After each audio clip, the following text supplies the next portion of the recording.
მოგესალმებით პატივცემულო მაყურებლებო, ეთერშია საფეხბურთო სიგნალი, არხზე ტევ სიგნალი, საცდელი მაუწყებლობით. ჩვენ კი მისი წამყვანები მე, სანდრო თორდია, საფეხბურთო მიმოხილველი, ხოლო ჩემი კოლეგა ნიკა შოშიტაშვილი, სპორტული ჟურნალისტია, რა თქმა უნდა დღესაც ვაგზელებთ ჩვეულად მსოფლიო ჩემპიონატის განხილვას და გუშინ იყო ორი ძალიან საინტერესო და მნიშვნელოვანი საპლეი-ოფ თამაში მუნდიალზე.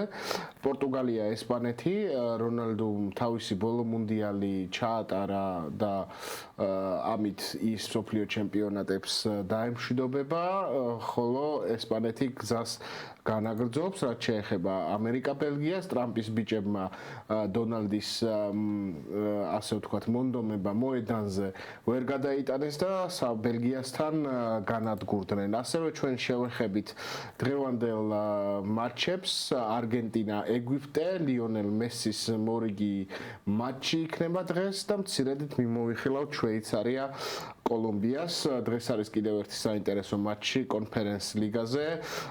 ლუქსემბურგის ტრასენი ხდება სან მარინოს ლა ფიორიტას, თუმცა რა თქმა უნდა ჩვენ ამ მატჩს არ შევეხებით გარკვეული მიზეზების გამო.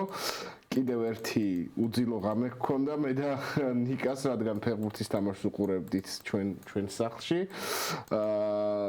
და დილის 6 საათზე დამთავრდა ამერიკისა და ბელგიის მატჩი. შენც უენერგიოთ ხარ დღეს თუ ჯენზებს ეს არ გეხებათ და ასაკს დავაბრალო? არა, რატომ მაინც ასაკს? ნორმალურად ვარ, უკეთესიც ყოფილი ვარ, თუმცა ფეხბურთისთვის თითოეული გათენებული ღამე ნამდვილად ღირს. კი ბატონო, მით უმეტეს რომ 0-0-ის თამაში არ ყოფილა ამერიკა-ბელგია, თუმცა ამაზე ცოტა მოგვიანებით მოდი დავიწყოთ იმ მატჩით, რომელიც იყო დღის ცენტრალური მატჩი და ალბათ აფიშის მიხედვით ერთ-ერთი საუკეთესო აფიშა იყო პორტუგალიისა და ესპანეთის შეხვედრა. კრისტიანო რონალდუმ ჩაატარა, როგორც უკვე აღნიშნე, მსოფლიო ჩემპიონატზე ბოლო მატჩი, თუმცა მას არ უთქვამს, რომ სანაკრებო კარიერა დაასრულა. მე ვჭვიმაქს რომ ამას აქშეც კი კრისტიანო რონალდუ გააგრძელებს ნაკრებში თამაშს და შეიძლება რამდენიმე მატჩი კიდევ ჩაატაროს, რამდენიმე გოლი გაიტანოს. შეგახსენებთ რომ მისი უკვე გაცხადებული მიზანი არის რომ კარიერაში გაიტანოს 1000 გოლი, მიუახლოვდეს მიაღწიოს 1000 გოლიან ნიშნულს და მის სამშობლოში პორტუგალიის კუნძულ მადეირაზე, სადაც მდებარეობს მისი მუზეუმი, იყოს 1000 გოლიანი ვიდეო ფირი და მას ვერავინ ვერ შეედაოს, პელეს ედავებიან 1000 გოლი აქვს გატანილი, არ აქვს გატანილი. აი კრისტიანო რონალდუ იქნება ფეხბურთელი, რომელსაც თუ მიაღწევს რა თქმა უნდა 1000 გოლიან ნიშნულს, მისი ყოველი გოლი იქნება აღნიშნული შესაბამისი ვიდეო კლიპით. რა შეეხება პელეს ედავებიან, პელეს 1000 გოლი არ აქვს გატანილი. ხო, არა, უბრალოდ არ აქვს გატანილი და რაღაც წყაროებში რომ აი 1000 გოლიანი პელე და ასე შემდეგ არა. მითი დავანგრიოთ, პელეს არ აქვს 1000 გოლი გატანილი. თუ კი კრისტიანო რონალდუ გაიტანს 1000 გოლს, ის იქნება პირველი პროფესიონალი ფეხბურთელი, რომელსაც 1000 გოლი ექნება გატანილი თავის კარიერაში. კარგით, უშუალოდ თამაში რომ შევეხოთ, მოდი გადავიდეთ უშუალოდ მატჩზე. ჩემი აზრით, სანდრო, ამ თამაშების შემდეგ, რაც ჩვენ ნახეთ მერვედფინალურ სტადიაზე, ეს მატჩი გამოირჩეოდა თავისი დაბალი ხარისხის ფეხბურთით, დაბალი ინტენსივობით, ძალიან მოულოდნელად. მე ვერ დავარქვი მოულოდნელად ამას იმის გათვალისწინებით თუ რა ფორმაში არის ესპანეთი, იმის გათვალისწინებით თუ როგორ ფეხბურთს აჩვენებს ესპანეთი მიმდინარე მუნდიალზე, რაც ჯერჯერობით მაინც ვთქვათ რომ ვერ აკმაყოფილებს ესპანეთის გულშემატკივრის სტანდარტებს, მით უმეტეს წინა ევროპის ჩემპიონატის შემდეგ, ხოლო პორტუგალიის ნაკრებზე რა ვთქვათ, რობერტო მარტინესი რომელ გუნდსაც ძირითადად ის გუნდი ასეთი ფეხბურთით თამაშობს ხოლმე მისი გულშემატკივრების და სამწუხაროდ. კრისტიანო რონალდოზე რომ გადავიდეთ, დაგვტოვა კრისტიანო რონალდომ წავიდა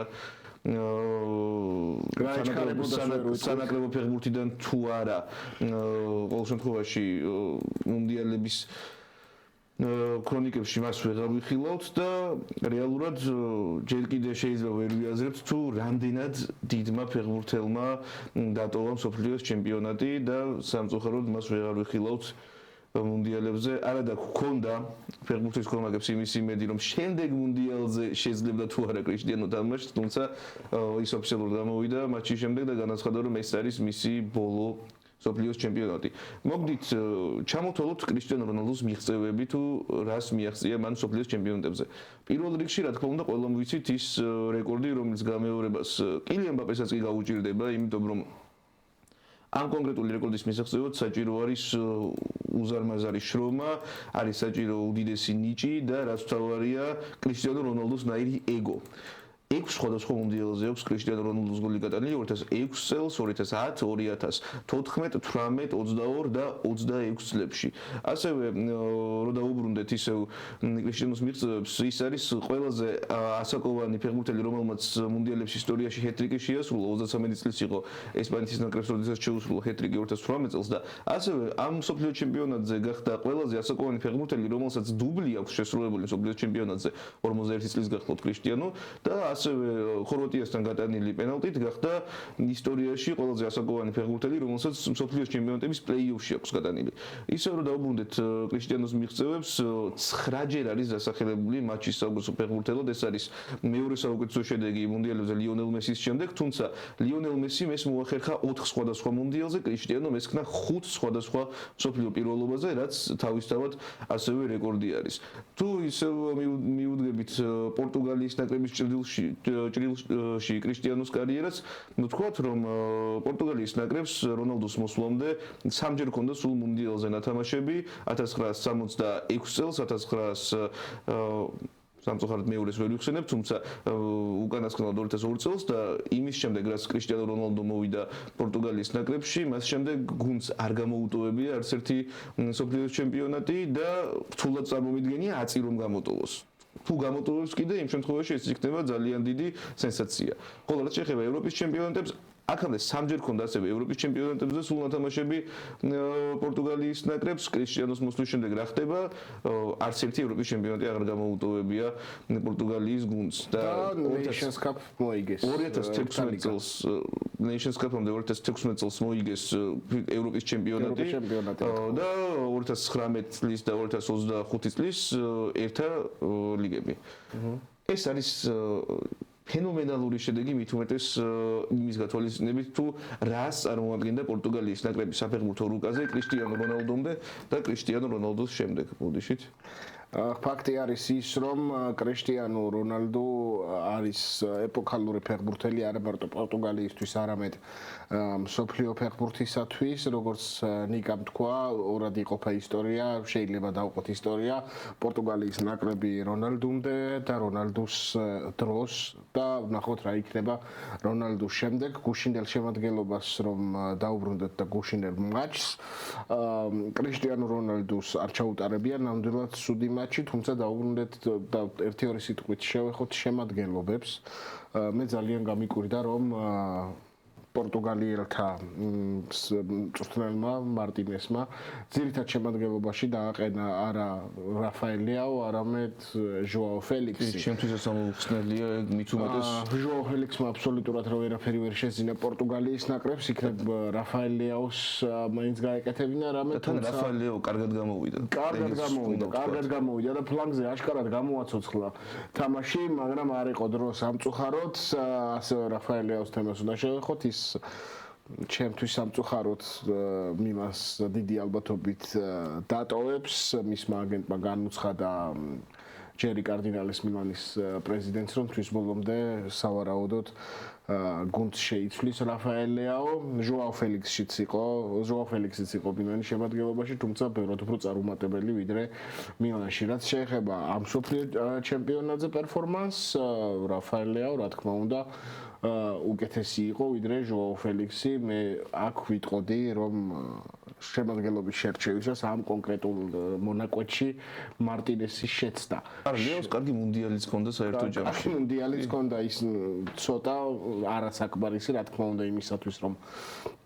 ვიმსჯელოთ და ღრმადასკვნები გამოვიტანოთ, თუმცა პორტუგალიის ნაკრები დაგვემშვიდობა, რაფაელ ლეაო მსოფლიო ჩემპიონატზე აღარ იქნება და მე ეჭვი მაქვს, რომ აი ესეთი თამაშით რობერტო მარტინეს პორტუგალიის ნაკრებიდან დაითხოვენ და ეს იქნება ლოგიკური დასასრული მის პორტუგალიის. იცი ვის ჰქონდა ცუდი მუნდიალი, ჩემი აზრით, ძალიან ცუდი მუნდიალი. პრემიერ ლიგის საუკეთესო ფეხბურთელს. ბრუნო ფერნანდეში ჰქონდა ძალიან ცუდი მუნდიალი, მით უმეტეს იმის გათვალისწინებით თუ როგორი მსოფლიოს ჩემპიონატი ჰქონდა მას წინა ბევრი ასახელება კიდეც მაშინ გუნდის ლიდერად და შეიძლება ცოტა ესე რომ ვთქვათ ქება მაწყინა. შეიძლება უკეთესი მსოფლიო ჩემპიონატი ქონდა. ვიღაც კარგი მსოფლიო ჩემპიონატი ქონდა. ჩემი აზრით ვიდრე ბრუნო ფერნანდეში და ვიღაც ასახელებდა ხოცუდი შეერდება ის ცველი არის ეს ჩამშელი ნახევარმცველი თუმცა ცათიანს უფრო ალბათ.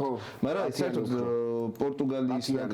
პორტუგალიის ნაკრებს საერთოდ პორტუგალიის ნაკრების ნახევარდაცვას ჰქონდა ცუდი მუნდიალი ჟოაო ნევეს თუ გამოტოვებთ ამ პედრო ნეტოც არ წინაოდა ეხლა ძალიან ცუდი მსოფლიო ჩემპიონი ჰქონდა ვიტინიას არ ჰქონდა საერთოდ კარგი მსოფლიო ვერ დაგვამახსოვრა დიდად თავი ბრუნო ფერნანდეში არ ვსვლაპარაკობთ 0+0-ით დაასრულა მან მსოფლიო პირველობა და კრისტიანო რონალდუ სამწუხაროდ აი ესე უღიმღამოდ გტოვებს მსოფლიო ჩემპიონატებიდან იცით თქვათ რომ მან განაცხადა მატჩის შემდეგ რომ ისიც შეგვიძლია აღვნიშნოთ რომ მედიამ ცოტა არასწორად აღიქვა ის თუ რა თქვა კრისტიანომ მატჩის შემდეგ ინტერვიუში რონალდუმ ახსენა რომ 2016 წლის ევროპის ჩემპიონობა მისთვის ტოლფასია მუნდიალის მოგების და ჩემი აზრით მას ეს საერთოდ არ უთქვამს მსოფლიო ჩემპიონატის დაკნინების მიზნით უბრალოდ თუ იმას გავითვალისწინებთ რაც აქამდე მოუყევით თუ როგორი ბექგრაუნდი ჰქონდა პორტუგალიის ნაკრებს კრისტიანოს მოსვლამდე ამ ყველაფრის გათვალისწინებით,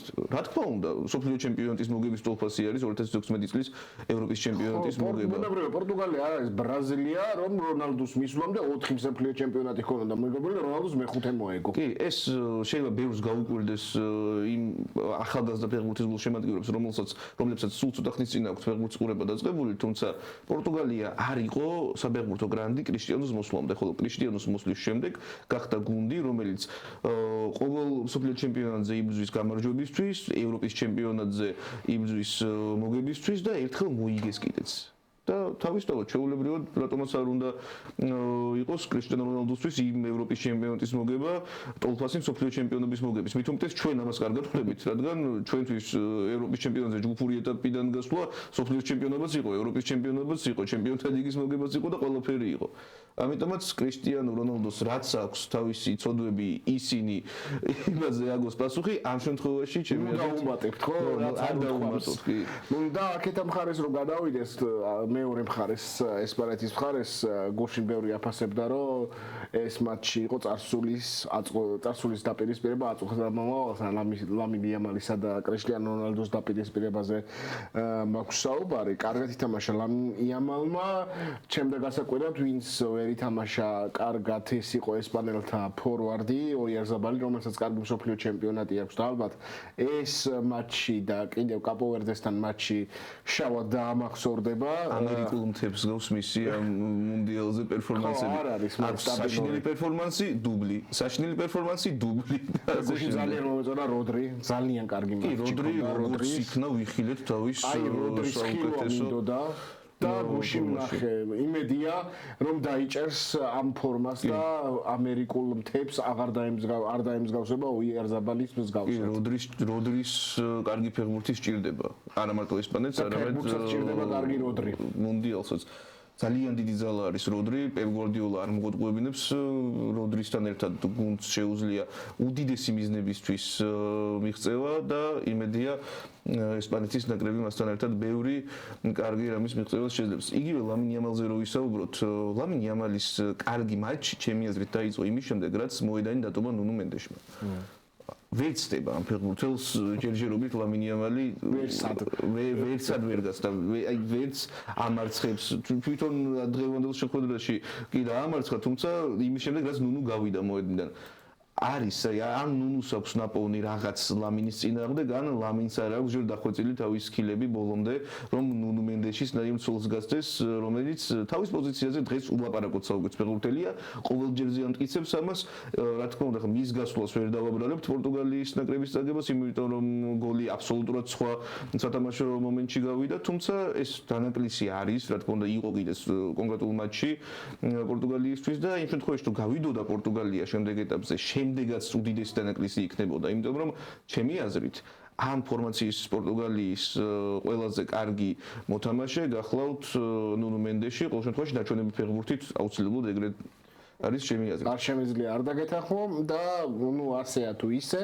FIFA-ს რეიტინგის მეორე ნაკრები ესპანეთი გავიდა შემდეგ ეტაპზე და ისინი დაუპირისპირდებიან ბელგიის ეროვნულ ნაკრებს, რომელმაც თავის მხრივ ამერიკის შეერთებული შტატები დაამარცხა. მე ჩემთვის ძალიან მოულოდნელი იყო 1-4 ეს ანგარიში, მთელი ამერიკული აპარატი ხო ჩართული იყო აშშ-ის ნაკრების პენტაგონი, აშშ-ის ნაკრების წარუმატებაში ყველა ჩართული იყო აბსოლუტურად და ბელგია გამოვიდა უღელებლად 4-1 მოუგეს და ეს იყო ძალიან გასაკვირი ჩემთვის არა იმიტომ რომ ბელგია ან ცუდი ნაკრები ან რაიმე მხრივ აკრილება, არა ამერიკის შეერთებული შტატები გამოდიოდა მსოფლიო ჩემპიონატზე ამ მატჩამდე და ძალიან კარგი ორგანიზებული გუნდის შტაბ-ბიჭდილება სტოვებდა და 1-4 ასე ერთი ხელის მოსვლით აქ ბელგიის სიძლიერეც უნდა აღვნიშნოთ.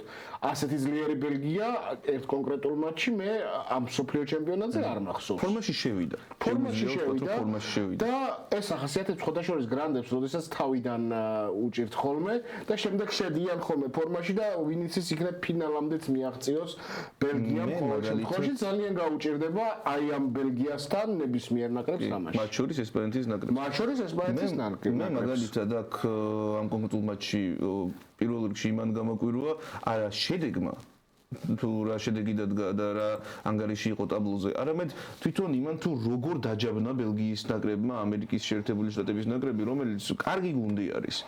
აქვს ზრდის პოტენციალი, რა თქმა უნდა ისინი და მათი გეგმა იყო გრძელვადიანი იმაზე რომ ამ კონკრეტულ მუნდიალზე ყოფილიყო ამერიკის შეერთებული შტატები თავის სამგუცო ფორმაში, თუმცა ამ გუნდს კიდე შეუძლია განვითარება. ეს არ არის ამ გუნდის მაქსიმუმი, ველოდოთ ამერიკის შეერთებულ შტატებს იგივე კონკაკაფის ოქროს თასზე და იგივე შემდეგ სოფლიო ჩემპიონატზე. ნიკა ხო არ იყო ტილმანის გოლი ყველაზე შორეული გოლი, რომელიც ამ სოფლიო ჩემპიონატზე გავიდა?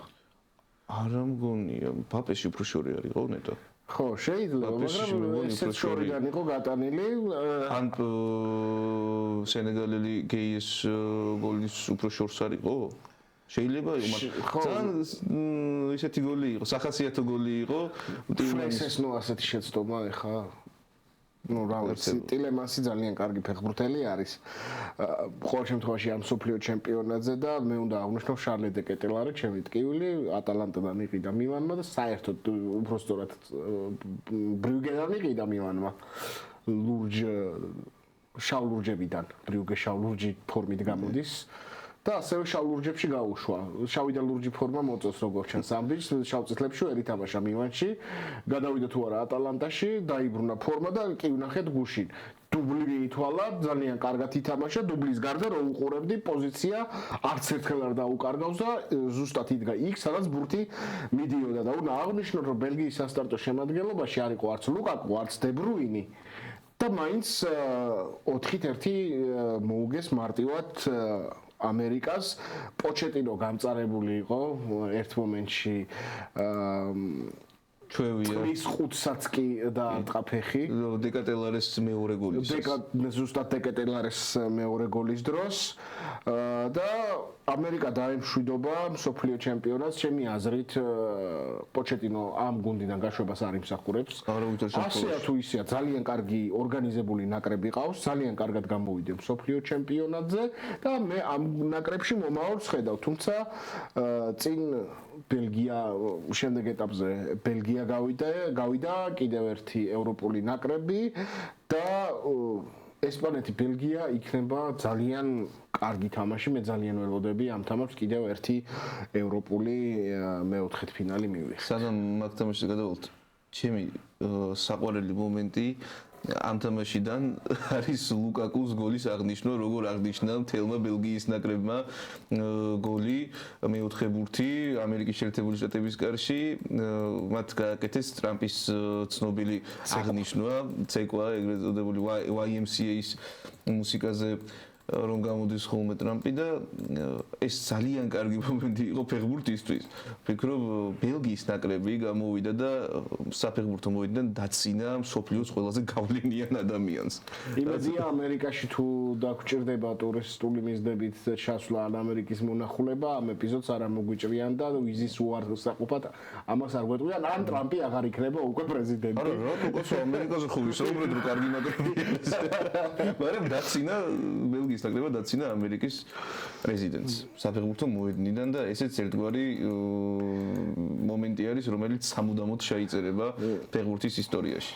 ხო, ეს არ ყოფილა, ეს იყო პასუხი. ეს იყო პასუხი, რაც დონალდ ტრამპმა გააკეთა ბალოგუნზე.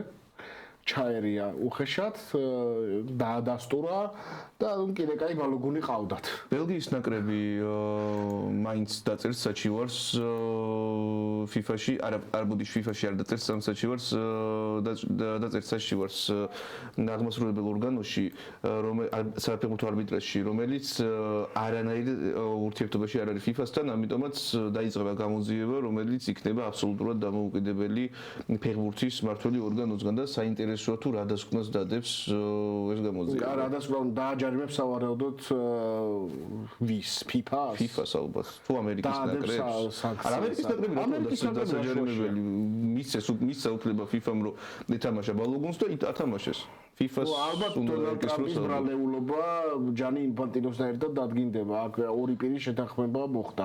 ფაქტია რომ ერთმა პრეზიდენტმა დაურეკა მეორე პრეზიდენტს. ჯანი ინფანტინო იმდენს აკეთებს რომ ზებ ბლატერიც კი გააცოფა.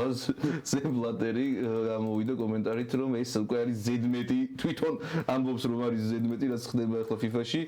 და არ შემიძლია ამ შემთხვევაში ზებ ბლატერს არ დავეთანხმო იშვიათად ვეთანხმებით ფეხბურთის ფანები ბლატერს, თუმცა ზებ ბლატერი რო ჩვენი დასაცავი გახდება. დასაცავი ზებ ბლატერის დასაცავი გავხდით ჩვენ, ეგ უფრო სწორი ფორმულირება არის და ხო, ანუ ზებ ბლატერი აი ეს რო გეკითხა ზებ ბლატერზე, ზებ ბლატერის შემდგომი პრეზიდენტი რასიზამსო რომ გეთქვა ჩვენთვის, ჩვენ გავიცინებდით ალბათ რომ ზებ ბლატერზე უარესი, აი ეს ყველა წითელ ხაზს ზებ ბლატერის პერიოდში მე არ წარმოვიდგენია რომ ასეთი რამე მოხდარიყო. ხო, არა. კარგი, მოკლედ ზებ ბლატერს და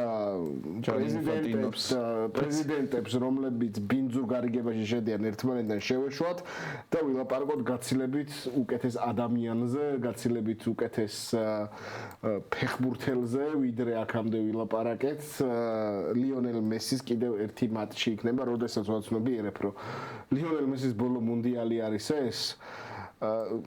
რაც შეიძლება მეტი ხანი მინდა რომ ლიონელ მესი იყოს ამ სოფლიოს ჩემპიონატზე და ალბათ ფინალამდე გავყვები არგენტინას და ფინალშიც ვნახოთ საფრანგეთს თუ შეხვდება საფრანგეთი არგენტინის ფინალის შემთხვევაში აი ძალიან გამიჭირდება რომელიმეს კომაგობა, თუმცა მანამდე არგენტინა არის FIFA-ს რეიტინგის პირველ ადგილოსანი, ხდება ეგვიპტეს FIFA-ს რეიტინგის 29 ადგილოსანს.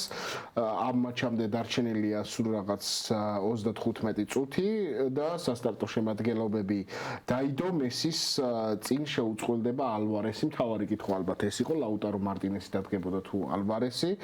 მესი და ალვარესი არიან არგენტინელთა წინა ხაზზე.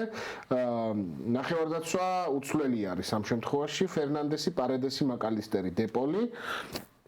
დაცვაც იგივე ტალიაფიკო, მარტინესი, მანჩესტერიდან, რომერო, მოლინა და კარში ემილიანო მარტინესი ტრადიციულად, ხოლო რაც შეეხება ეგვიპტის ნაკრებს, 10-იანი და 11-იანი ისევ არიან ზიკო და სალაჰი, აშური, ატია, ლაშენი, ჰასანი, უკანა ხაზი ჰაფეცი, რაბია, იბრაჰიმი, ჰანი და შობეირი იდგება კარში, აქ ცვლილება ფაქტიურად არ გვაქვს და მე ველოდები მესის კიდევ ერთ პერფორმანსს, მესის კიდევ ერთ გოლს და ნიკას ძალიან უნდა ეს რო თქვა, იმედია მესის ასისტს.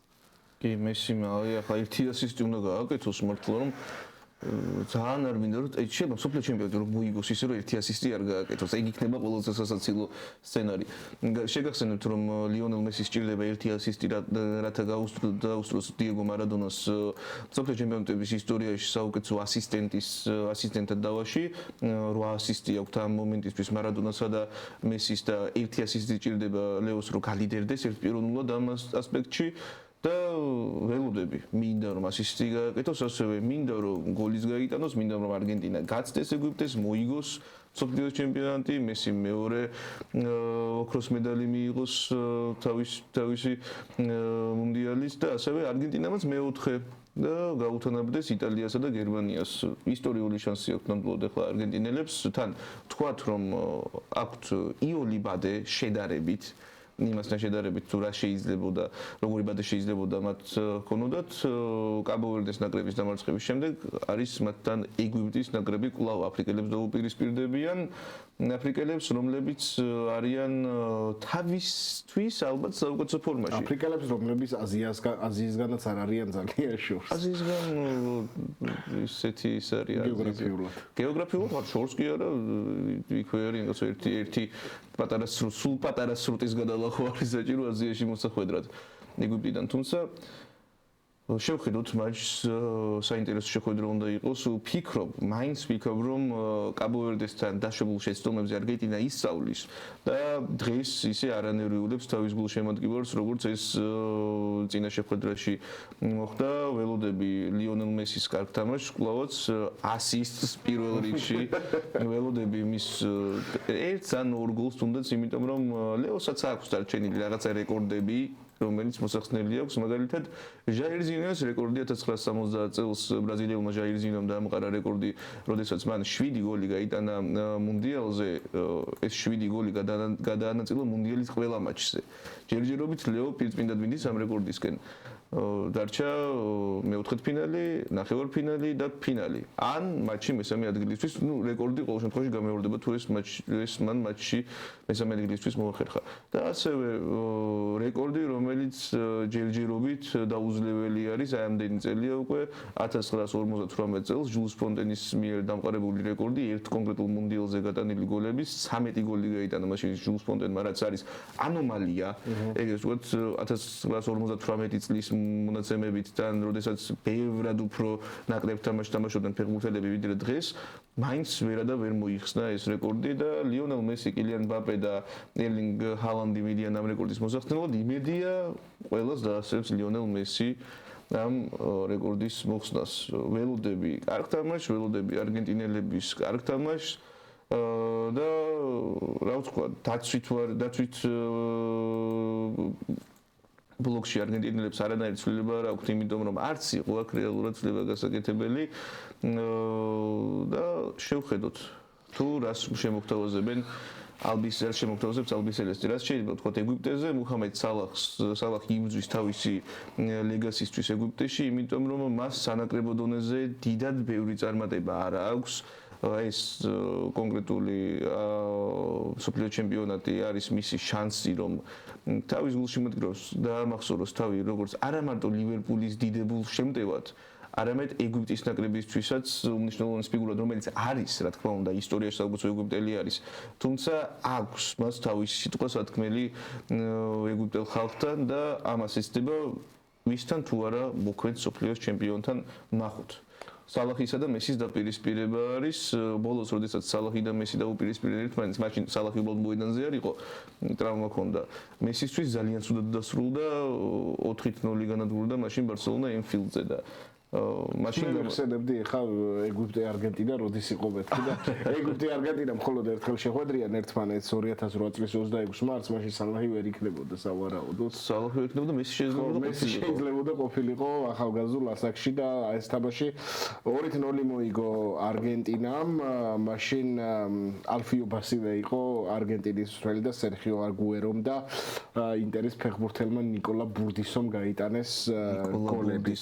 იკონური გენიალური ფეხბურთელი ძალიან ნიკოლა ბურდისო. მოდი ნიკოლა ბურდისოზე უკეთეს ფეხბურთელებს გეტყვი, ახლა ვისაც ბომბარდირთა სათავეში ვხედავ მსოფლიო ჩემპიონატის ასეთი ვარსკვლავური ბომბარდირთა სია მე არ მახსოვს და ალბათ არც არავის არ ახსოვს, იმიტომ რომ არ ყოფილა.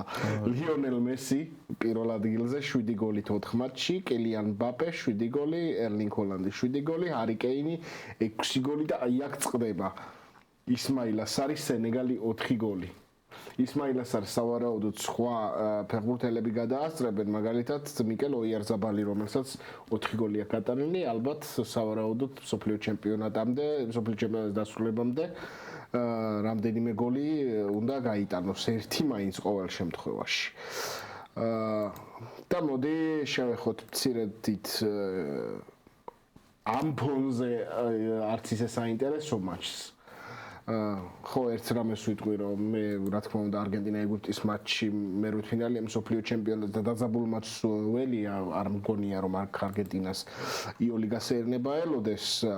თუმცა აქ მეორე მატჩი არის შვეიცარია-კოლუმბია, რომელზეც ალბათ შეუძლებელია ცალსახად გამოყო ფავორიტი, როდესაც შევდიოდი სხვადასხვა საიტებზე, ფაქტიურად თანაბარი შანსების მქონე ნაკრებები არიან. შვეიცარია, რომელიც მსოფლიო ჩემპიონატზე გამოირჩევა დაბალ ბლოკში ძალიან ორგანიზებული, კარგი თამაშით. შვეიცარია დაკომპლექტებული არის ფეხბურთელებისგან, რომლებიც თამაშობენ ტოპ 5 ლიგაში. ბორუსია დორტმუნდი, მანჩესტერ სიტი, ბეტისი, ბოლონია, სანდერლენდი, სევილია, მონაკო, მოკლედ ძალიან ძლიერი ნაკრები არის და კოლუმბიაც არ არის ხელწამოსაკრავი გუნდი, თუმცა კოლუმბიას არ ეყოლება სავარაუდოდ ტრაუმის გამო თავდამსხმელი ჯონ კორდობა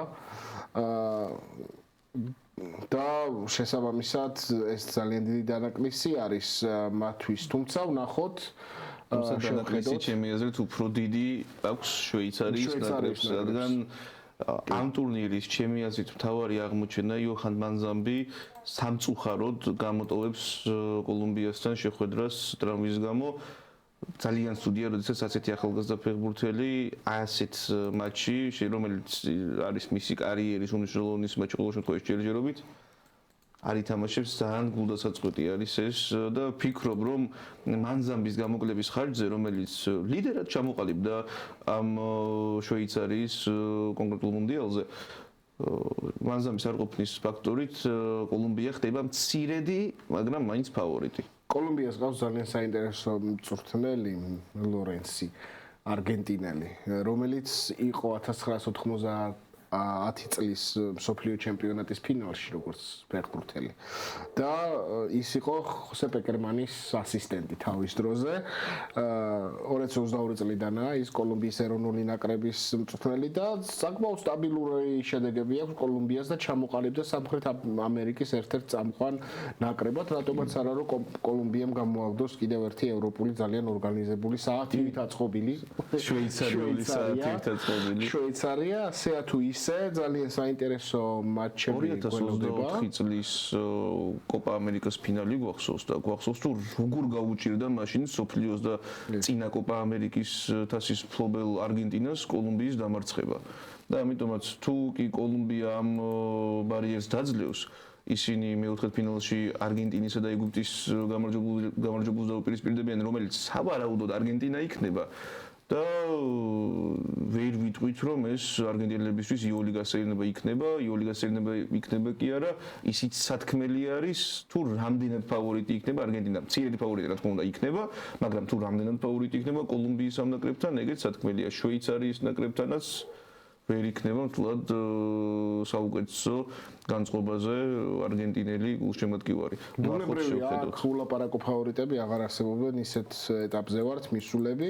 ახლა კი მოდი დავშლობოთ მაყურებელს, რადგანაც 25 წუთში იწყება არგენტინისა და ეგვიპტის მატჩი, ჩვენც უნდა ვუყუროთ ამ თამაშს, რა თქმა უნდა და განვიხილოთ. ისიც შეგვიძლია ვთქვათ, რომ ალბათ ყველაზე კომფორტული დღეა გულშემატკივრისთვის, იმიტომ რომ პირველი მატჩი არის 8 საათზე, ქართველი გულშემატკივრისთვის. პირველი მატჩი არის 8 საათზე, ხოლო მეორე მატჩი დაიწყება 12 საათზე თბილისის დროით. ამიტომაც დღეს უკვე შეგვიძლია აღარ გავათენოთ, დღეს შეგვიძლია ნორმალურ ადამიანურ დროს უყუროთ ფეხბურთს და ნორმალურ დროს დავიძინოთ. ამიტომაც არ გაუშვათ მეგობრებო ეს შანსი მეტ ფეხბურთს უყუროთ. დავეთანხმები ნიკას, ძალიან საინტერესო მსოფლიო ჩემპიონატი არის, მე ძალიან მომწონს ეს მსოფლიო ჩემპიონატი და იმედია მრავალ უკეთეს და დაძაბულ მატჩს ვიხილავთ მუნდიალ მშვიდობისა. დიდი მადლობა რომ ეს 35 წუთი ჩვენთან ერთად გაატარეთ. მომავალ შეხვედრამდე ესეთი იყო ჩვენი მეორე ლაივი.